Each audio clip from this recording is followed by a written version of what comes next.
temo que yo no voy a poder ser tan concreto y tal vez tan didáctico como mi compañera María José Rodríguez Tarducci, pero lo voy a intentar en alguna medida, y desde luego lo que sí me gustaría es iniciar esta intervención tratándoles de transmitir que los aspectos teóricos finalmente tienen correlato práctico, y porque por lo tanto estaría yo dispuesto, si se quiere, en el debate y en cualquier otra ocasión, para explicar cómo determinadas argumentaciones supuestamente crípticas o teóricas finalmente se proyectan sobre la realidad física, material y tangible.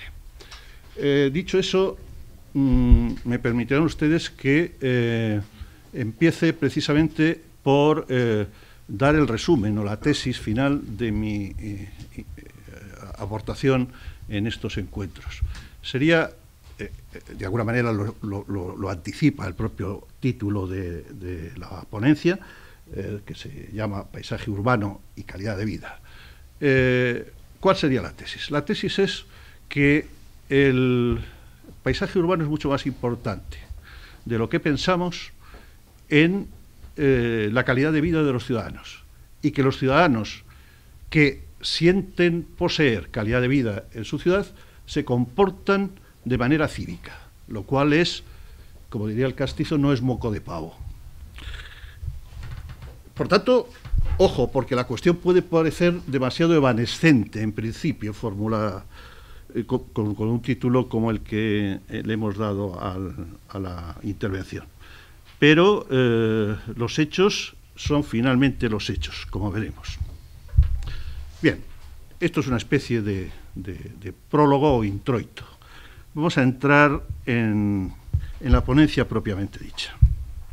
Empiezo por decir que en cualquier foro sobre Madrid, en este caso, con una mayoría, supongo, de madrileños, sean de nacimiento o sean adoptados, lo primero que yo suelo reclamar, y lo mismo lo haría si estuviéramos en otro foro con otro tipo de participantes, lo primero que reclamo es capacidad autocrítica.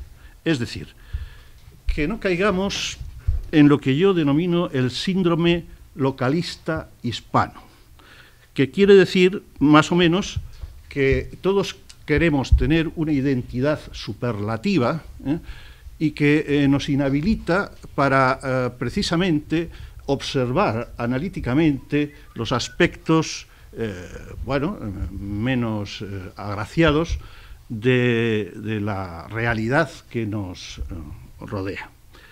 En ese sentido, cualquier posición, incluso yo diría que política, debe de partir de un reconocimiento de las deficiencias precisamente para mejorarlas.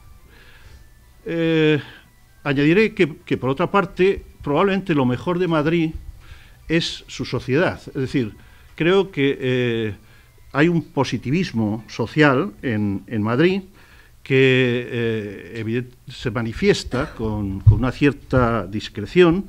Yo creo que es una sociedad bonancible que se merece, por muchas razones, que ciertas cuestiones empiecen a estar a la altura de las circunstancias que merecen tanto esa sociedad como los parámetros macroeconómicos que se manejan. Y claro, cuando hablo de esto no sobrevuelo por encima de la crisis y me remito a los parámetros que podríamos considerar normales en 2007. Siendo una ciudad como lo es, cara comparativamente, naturalmente para las prestaciones que ofrece, Madrid tiene un problema añadido debido precisamente a su tamaño. Y es lo que se puede llamar el malestar urbano de la gran ciudad, de las grandes ciudades. Aquí adopto un criterio, digamos que convencional, pero que no tiene por qué ser científico, desde luego, y se entendería por gran ciudad todas aquellas que rebasan los 2 millones de habitantes. Recalco esto porque si observamos cualquier ranking que se elabore sobre calidad de vida en las ciudades europeas, lo habitual es que en las primeras posiciones se sitúen ciudades entre 150 y 200.000 habitantes, no más. Si tuviéramos que citar un ejemplo hispano, diríamos que Vitoria suele salir habitualmente en las primeras posiciones en los rankings locales e incluso a veces europeos. Por tanto, la primera consideración que tenemos que hacer es una acerca del tamaño. Están ustedes ante alguien que defiende, lo voy a decir, el decrecimiento. En el sentido que podemos desarrollar tal vez luego en el coloquio, porque no tenemos tiempo para entrar en demasiados matices. Pues bien, Madrid tiene el problema del malestar urbano de la gran ciudad, pero en cambio no tiene los colchones de bienestar de los que sí disponen otras ciudades europeas. Léase, por ejemplo, Berlín, que para mí es una ciudad muy querida, que tiene, llamo colchones de bienestar, a cosas como los parques forestales, o bien a todo el sistema hídrico que en Berlín forman el Havel con el Spree. Bueno, esas cosas no las tiene Madrid. Por supuesto, tampoco tiene mar, que podría ser otro colchón de bienestar. Entonces, claro, si nos encontramos con una ciudad desposeída de ciertas ventajas que otras tienen, pues evidentemente tendríamos que introducir una sobrecarga de intención en el diseño de la ciudad, para precisamente estar a la altura de esa sociedad bonancible a la cual me he referido hace un momento. Pues bien, para el visitante ocasional, desde luego, pero también en buena medida para el residente, la imagen de la ciudad, porque vamos a hablar en definitiva de paisaje, la imagen de la ciudad es fundamental para condicionar su comportamiento. Hay indicios para pensar que en el caso de Madrid, el saldo perceptivo que los ciudadanos finalmente recogen de su trato con el espacio urbano es deficiente. Lo que quiere decir, o lo diré de otra manera, que el ciudadano madrileño tiene un notable grado de malestar urbano. ¿Y por qué lo podemos detectar? Para mí hay un parámetro absolutamente determinante y que no ocurre en otras grandes ciudades europeas, y es que los madrileños, a la primera ocasión que se les presenta, quieren huir de su ciudad y salen despavoridos, sean puentes, sean fines de semana, sea agosto. Claro, esto es un indicador sociológico muy importante, y diré por qué a través de un ejemplo. Hace aproximadamente unos 10 años, coincidiendo con una estancia en Berlín, aparece en la prensa berlinesa una estadística, y en esa estadística me llamó poderosamente la atención un dato, y era a finales de julio, principios de agosto. El dato era el siguiente: 8 de cada 10 berlineses no tenían especial inconveniente en pasar sus vacaciones en la propia ciudad de Berlín. Claro, eso es determinante para poder establecer ciertas conclusiones. Naturalmente hay otros parámetros, pero ese es importante.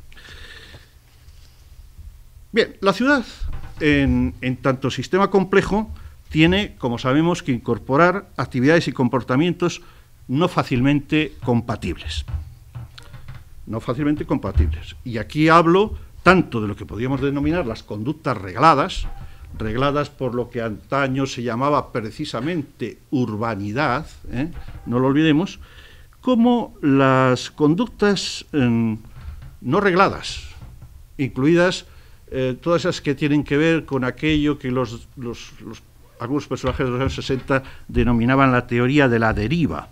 Es decir, descartadas las prácticas ilegales y vandálicas que también se dan, qué duda cabe que Ahora vamos a empezar con las imágenes.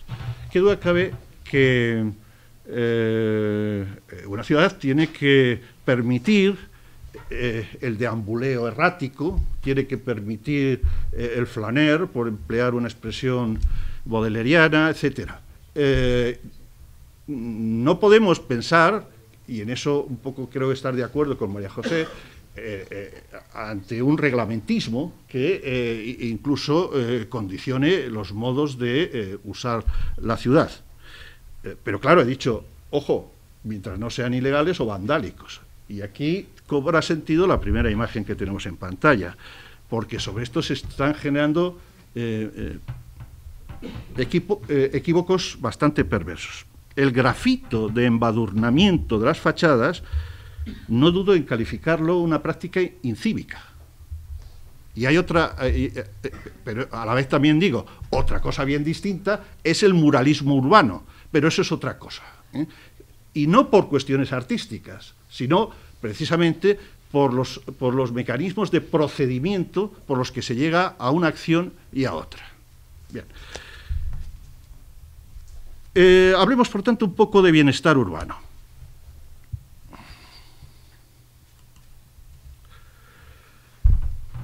En el bienestar urbano, evidentemente, intervienen muchos parámetros comprometidos con lo que, por otra parte, conocemos como calidad de vida. Y, evidentemente, que duda cabe, están intervenidos por lo que podríamos denominar la relatividad de la percepción humana. Relatividad, pero solo parcial. Quiero decir que determinados valores, incluso los estéticos, y me arrogo el derecho a decir eso porque he sido 11 años profesor de estética, también pueden llegar a ser objetivables. Ojo con eso, a ver, lo que estoy tratando de querer decir, y aprovecho esta imagen de la Plaza de los Vosgos de París para señalar que quien realmente tiene una percepción estético-artística, no vamos a entrar ahora a dividir esos dos conceptos en función del arte contemporáneo, que sería una cuestión larga. Quien tiene una percepción estético-artística del espacio urbano está impulsado a comportarse de una manera cívica, que es la tesis que he manejado antes. E insisto lo podemos decir de otra manera, la observación estética del entorno estimula precisamente comportamientos cívicos. Esto lo dice alguien que cree en la estética por la estética, por cierto, pero como sé que no todo el mundo cree en la estética por la estética, pues tengo que añadir eso, porque puede resultar muy importante desde el punto de vista pragmático, incluso operativo. Hablamos, evidentemente, de esa posible belleza observada en la ciudad, al margen de prestaciones varias. Pero quiero decir que la belleza no surge casualmente, no surge azarosamente. La belleza urbana hay que trabajarla y evidentemente hay que crear las condiciones a través, en principio, del planeamiento y después del proyecto urbano y después a través del proyecto de arquitectura y después a través del microdiseño urbano para que finalmente esas cosas resulten satisfactorias. Esta imagen, y ahora hablaré de ello, nos muestra, por una parte, la ciudad proyectada con mucho esfuerzo, no vamos a entrar aquí en los millones que ha costado, de la llamada Operación Río, y por otra parte estamos viendo aparecer por la parte superior lo que a continuación llamaré la ciudad de los promotores. Son dos cosas bien distintas, con independencia de que la Operación Río presente aspectos discutibles. Es otra cuestión. La planificación urbana, en tanto gestión político-administrativa, se sirve, como sabemos, del planeamiento para encauzar inicialmente lo que supone, en definitiva, dar forma a la ciudad. El plan de ordenación, por otra parte, puede crecer, puede desarrollarse mediante el proyecto urbano. Y esto quiero enfatizarlo. y lo enfatizo precisamente porque María José tiene un libro que de alguna manera defiende el proyecto urbano, y en ese sentido creo que coincidimos. Pero todo eso yo creo que es insuficiente si no empezamos a cambiar de paradigma. Yo creo que el urbanismo, que evidentemente se tiene que ocupar del planeamiento urbano, debería de centrarse menos, y esta es la gran ocasión para reflexionar sobre el asunto, menos en los aspectos cuantitativos, que finalmente se traducen en gestión del suelo y ampliación de la ciudad, y dedicarse mucho más a los aspectos cualitativos. Es decir, a lo que podríamos denominar la administración de los bienes de la ciudad, la administración de los aspectos positivos y a la regeneración cualitativa de los aspectos que puedan resultar insuficientes o maltrechos, según los casos. Y todo eso yo creo que lo podríamos empezar a plantear si aceptamos la idea que se formuló hace ya muchos años. De esto empezó a hablar, que yo recuerde, tal vez antes incluso, en un congreso Carlo Aimonino, y voy a citar a algunos autores italianos, porque esta reflexión la vienen haciendo los italianos de hace mucho tiempo, o la hicieron hace mucho tiempo.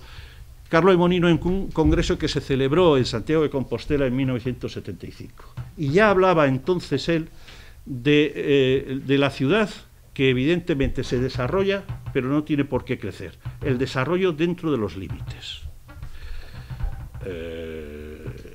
Habría que pensar muy seriamente si Madrid, grosso modo, si estamos hablando del ayuntamiento con 4 millones de habitantes, debería de seguir creciendo, o tal vez habría que revisar los planteamientos habituales, que dan por supuesto que crecer es positivo, cuando a estas alturas de la humanidad hay que empezar a replantearse las cosas.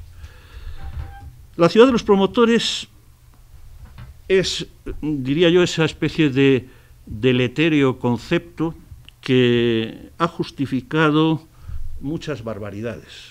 Entre otras cosas, excluir del urbanismo las reflexiones intelectuales y morales.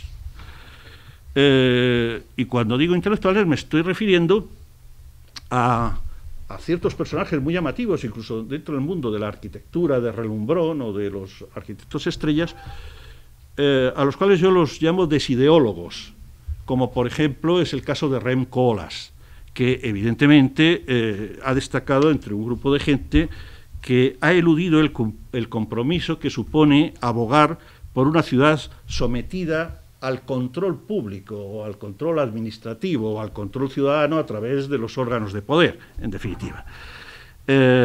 Bueno, esperar que la ciudad de los promotores, mediante un juego de flujos de capitales, finalmente pueda dar una solución satisfactoria a eso que se ha llamado muchas veces la construcción de la ciudad, eso es como una especie de oxímoron. No hay ninguna posibilidad de que alcancemos por esos procedimientos una ciudad verdaderamente satisfactoria. Hay que contar con los promotores, claro, pero evidentemente los promotores tendrán que estar en una situación subsidiaria y por lo tanto tendrán que hacer su negocio, pero siempre determinado por la presencia, no sé si llamarla coactiva, pero en todo caso organizadora y canalizadora de la administración pública. Y en esto estoy ya siendo totalmente claro, porque evidentemente me pronuncio a favor de un urbanismo de regulación, o un urbanismo regulado. Pues bien, el proyecto urbano, que lo he citado antes, es imprescindible si queremos... Vamos a ver. Esta es precisamente una calle de Berlín. El proyecto urbano es imprescindible si queremos abordar el diseño del espacio exterior como un vacío, que también es arquitectónico, por supuesto, definido por la presencia parietal de los edificios laterales, sean calles o plazas, en la ciudad tradicional. Y en este sentido, podríamos utilizar, la tengo aquí escrita, una denominación que utiliza María José, habla del contorno del espacio público, precisamente mediante los edificios que ofrecen sus fachadas para delimitar el espacio. Lo dice en un libro recientemente publicado que se llama Forma y Ciudad, para que alguno se lo compre. Donde reconoce, y esto es lo que yo fundamentalmente quería decir, donde reconoce el déficit morfológico de nuestras ciudades. El proyecto urbano pudiera integrarse en el marco de un plan parcial, como por otra parte apunta Enrique Bardají, que se ha ido pero que es buen amigo, en otro libro, La práctica de la urbanística, y recientemente publicado también, por cierto. Solo así se puede llegar a lo que sea finalmente incardinando ese proyecto en lo que se llama administrativamente el estudio de detalle, pero en fin, eso son formas administrativas, no tiene mayor importancia. Solamente así podríamos llegar a lo que es imprescindible para tener una cultura verdaderamente de la arquitectura civil. Y quiero llamar arquitectura civil específicamente a la que se ocupa del espacio público, incluyendo, por supuesto, aspectos perceptivos y paisajísticos. En esa línea o en esa corriente de pensamiento italiana a la que me he referido antes, pues hay otros personajes importantes. Por ejemplo, Bernardo Secchi, que se pronunció en los años 80, desde luego, incluso antes, contra lo que llamaríamos el urbanismo expansivo. Y, de hecho, planteó un plan urbano para Milán, bueno, con razones muy fundadas, porque Milán había perdido en 1980, en la década anterior, no, digo mal, en las 2 décadas anteriores, en 20 años, había perdido más de 300.000 habitantes. Entonces, eran unos años en los que efectivamente la población europea prácticamente no crecía. Y entonces Bernardo Secchi, bueno, tuvo argumentos suficientes para proponer lo que podríamos denominar un desarrollo interno de la ciudad, pero sin necesidad de que el borde se siguiera desparramando. En definitiva, recomendó la regeneración de las ciudades sin necesidad de seguir ocupando territorio. Un bien que en nuestro país puede que no sea tan escaso como en otros, pero sin duda es escaso, sobre todo si tenemos en cuenta la cantidad de territorio desnaturalizado que tenemos, por ejemplo, en la extensa meseta. Refiriéndonos solo al área central de Madrid, yo diría que el otro día estaba hojeando yo la guía del urbanismo de Madrid, una guía que se publicó en el 2004. Y en esa guía aparecía como, vamos a llamarlo proyecto urbano, destacado la intervención regeneradora de la Gran Vía de San Francisco. Y, bueno, probablemente no hay mucho más donde elegir, y en ese sentido, pues no tengo nada contra la decisión. Pero claro, que una intervención como esa, que no deja de ser una intervención de remiendo, bastante modesta, de remiendo de un asunto que había arrancado en los años 30 y que finalmente se desarrolló entre 1982 y 1991. Destacar esa intervención significa que tampoco tenemos muchos ejemplos en Madrid de lo que podríamos llamar intervenciones urbanas verdaderamente representativas, referenciales. Y eso hay que tenerlo también muy presente en esta labor de autocrítica que tenemos que ejercer. Y aprovecho para decir, ya que estábamos comparando con Berlín, que en esos mismos años 80, en Berlín se estaba haciendo una macrointervención con multitud de proyectos urbanos al amparo o bajo los auspicios de la llamada internacional Bauausstellung, la IBA 87, que representa una de las intervenciones urbanas más, no sé, más categóricas, con independencia de que tenga aspectos discutibles, claro está, que se han producido en la segunda mitad del siglo XX.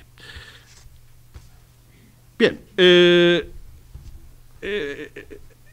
pensando en Berlín, uno puede pensar automáticamente en el control urbanístico, porque si por algo se caracteriza Berlín, sobre todo a partir de la caída del muro, y sobre todo debido a un personaje, un tal Stickman, que evidentemente supongo que a María José no le gusta porque impuso unas ordenanzas muy restrictivas.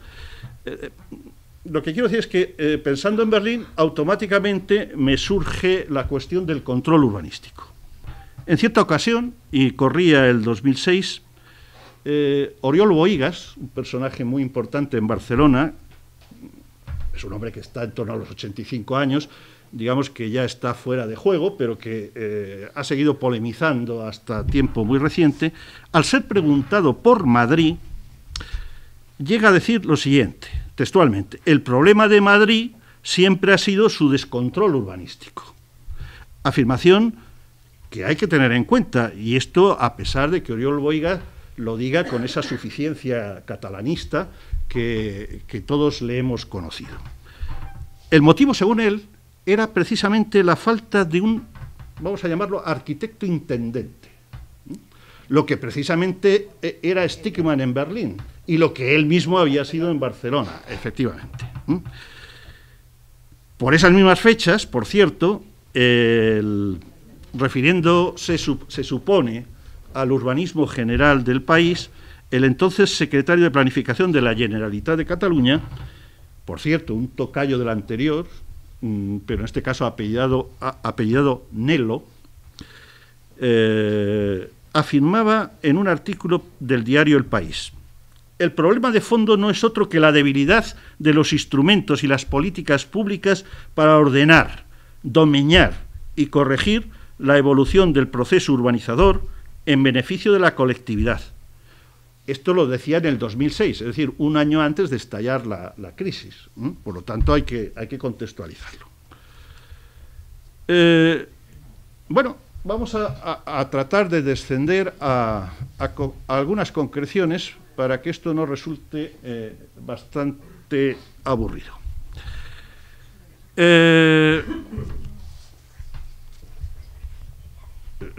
Si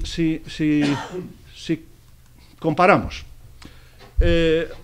la continuidad fachadística de esta calle, que es una calle cualquiera, no tiene ninguna especial relevancia en Berlín, con unas arquitecturas modestas, de buena factura material, pero sin pretensiones arquitectónicas ninguna, con su diversidad dentro de lo que podría ser una homogeneidad general, por ejemplo, en lo que concierne a alturas y coronaciones, con una imagen un poco al albur, no tan al albur, pero que podemos encontrar en Madrid.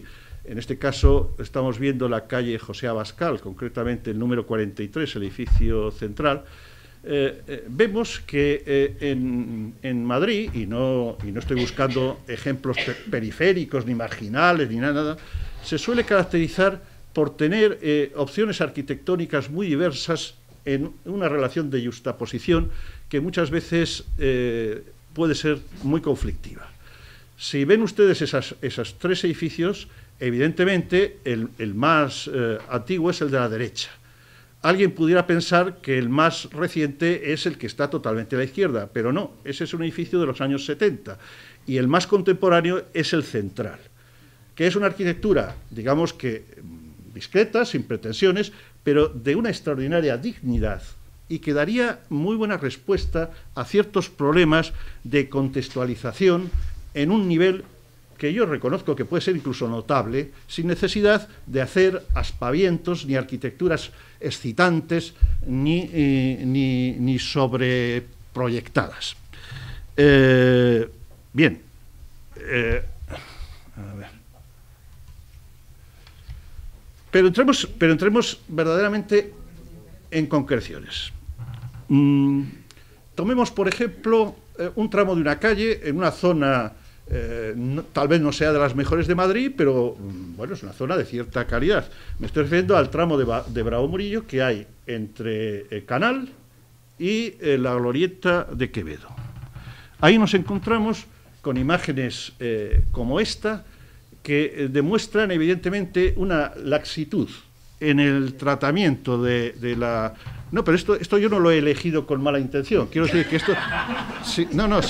simplemente me he dado un paseo y he descubierto cosas en un tramo de calle que puede tener 400 metros o poco más. Bien, vemos eso, vemos cosas como esta. En este caso, en otro sitio, vemos apaños de microdiseño coyuntural, como este. En este caso, en Reina Victoria. En la Glorieta de Quevedo vemos un ejemplo de lo que es la generalidad del pavimento de Madrid, salvadas ciertas excepciones, que todos sabemos cuáles son. Bueno, este es el paisaje de proximidad. Una excepción... No, espera, yo no estoy defendiendo eso. No, yo lo que digo es que, evidentemente, con independencia del juicio de valor que suscribo de la profesora Tarducci sobre ciertos bancos, es evidente que aquí se ha puesto un énfasis especial en cuidar la pavimentación en términos de diseño. No digo más que eso, ¿no? Bueno, entonces... ¿de qué estamos hablando en realidad? Estamos hablando de la franja más inmediata y que más afecta al ciudadano en términos sensoriales y perceptivos. Podríamos descomponer el espacio urbano convencional de calles y plazas en tres estratos perfectamente reconocibles. El llamado estrato comercial, al que responden algunas de estas imágenes, el llamado estrato comercial, que tiene aproximadamente 3,5 metros de altura, el siguiente estrato, el residencial, que en Madrid es muy digno, y esto lo digo porque a colegas extranjeros he tenido ocasión de comentarlo con ellos, y reconocen que ese estrato tiene una gran dignidad, si no fuera porque también lo descuidamos bastante. Y hay un tercer estrato, que es evidentemente el que corresponde con las azoteas, los áticos, las coronaciones y demás, que evidentemente es el peor tratado. Peor tratado porque se infringen normativas, se hacen intervenciones absolutamente descuidadas y, ojo, porque aunque evidentemente el peatón ve bastante menos ese estrato, y necesita una cierta distancia, qué duda cabe que ciertas imágenes que aparecen, por ejemplo, en reportajes, sean televisivos o no, reportajes en que se toman imágenes a vista de pájaro, la importancia publicitaria que tienen esas imágenes son muy determinantes, mucho más de lo que pensamos. Hace no mucho un amigo mío me decía, a mí no me interesa mucho el ciclismo, pero veo el Tour de Francia solo por los maravillosos paisajes que contemplo. Y te decía así claramente, pues resulta que el Tour de Francia está haciendo un beneficio enorme a la imagen de Francia. Bien, ya que estamos comparando países,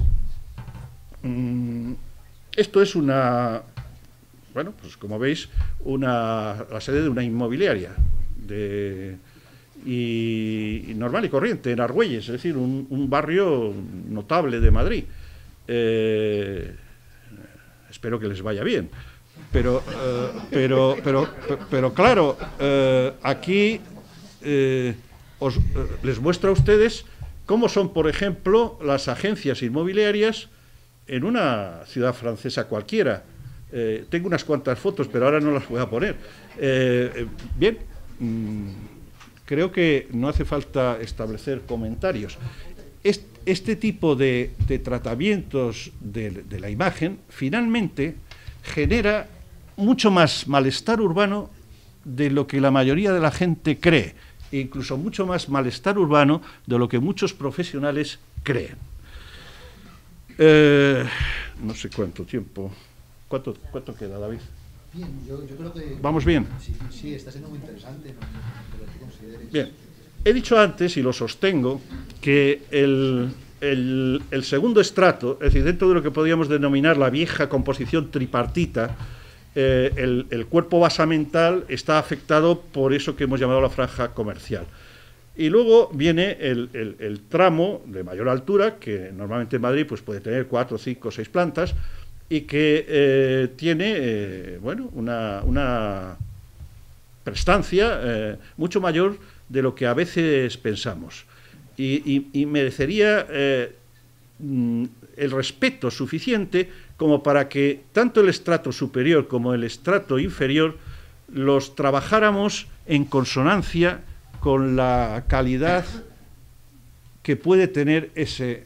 Aquí vemos, por ejemplo, una fotografía tomada también desde Bravo Murillo, en una bocacalle, y vemos lo que ocurre en la parte alta de esos edificios.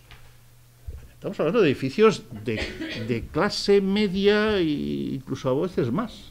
Ojo, que no estamos hablando de territorios marginales. Hace poco hubo bueno, el conflicto parece que perdura, pero salió en la prensa un conflicto que se estaba produciendo con una sala de exposiciones de la calle Barquillo. Entonces, ese conflicto era precisamente con esta intervención, que no tiene licencia municipal y que la propietaria, evidentemente, se quejaba muy dolorida porque de alguna manera estaba diciendo cómo es posible que a mí me denieguen la licencia si a 20, 30 metros tenemos estas otras cosas. Es decir, con lo cual, evidentemente, hay que establecer criterios duraderos. Ya sé que ha podido cambiar la ordenanza, ya sé que la normativa es enormemente mutable en nuestro país, pero evidentemente tenemos que encontrar fórmulas para que las ordenanzas, esto está en la propia calle Barquillo. Entonces, bueno, pues este es el paisaje de proximidad, ese paisaje que afecta a lo que solemos llamar las relaciones prosémicas, es decir, a las distancias de aproximación o distanciamiento que hay entre las personas en lo que podríamos denominar el comportamiento cívico o público. Y evidentemente todo esto es muy importante y no me remito a las otras escalas visuales porque entonces se alargaría la cuestión demasiado. Evidentemente hay ejemplos, no es que quiera arrimar el ascua a mi sardina, pero hay ejemplos en los que, con independencia del valor que pueda tener el comercio que se eliminó para crear la sede de la Caja de Arquitectos en la propia calle Barquillo, es evidente que aquí nos encontramos con una intervención que por lo menos ha respetado eso que llamaríamos la composición general del edificio, vinculando la estrategia de diseño, si la hubiere, en la parte baja con el resto del edificio. Algo que es absolutamente, en términos generales, fundamental, pero siempre sometido a una cierta flexibilidad, como decíamos antes. Y bueno, casi voy a terminar mostrando un ejemplo que es muy ilustrativo. No es que yo vaya a criticar la obra arquitectónica del señor Navarro Valdevez. Lo que quiero señalar es que, con independencia de las valoraciones arquitectónicas de una pieza como los teatros del Canal, lo que quiero decir es que determinados equipamientos urbanos no pueden entrar como un elefante en una cacharrería y entrar en conflicto con lo que podríamos denominar la morfología urbana que es propia en esa manzana. Navarro Valdevez habrá resuelto el problema bien, mal o regular, pero es que el problema está mal planteado. Y esto no es la primera vez, llueve sobre mojado, porque cuando se hizo el Auditorio Nacional, años atrás, un edificio muy digno, por cierto, finalmente el resultado no puede ser plenamente satisfactorio porque también estaba mal planteado el problema. ¿Con esto qué quiero decir? No les exijamos ni a los urbanistas ni a los arquitectos que solucionen problemas que están mal planteados. Y eso, evidentemente, compete a la administración pública, que tiene que asesorarse convenientemente a través de sus servicios técnicos o sus asesores para que finalmente los problemas estén planteados en sus justos términos para que finalmente queden brillantemente resueltos. Y lo dejo aquí porque habría muchas cosas, pero se pueden debatir. Muchas gracias.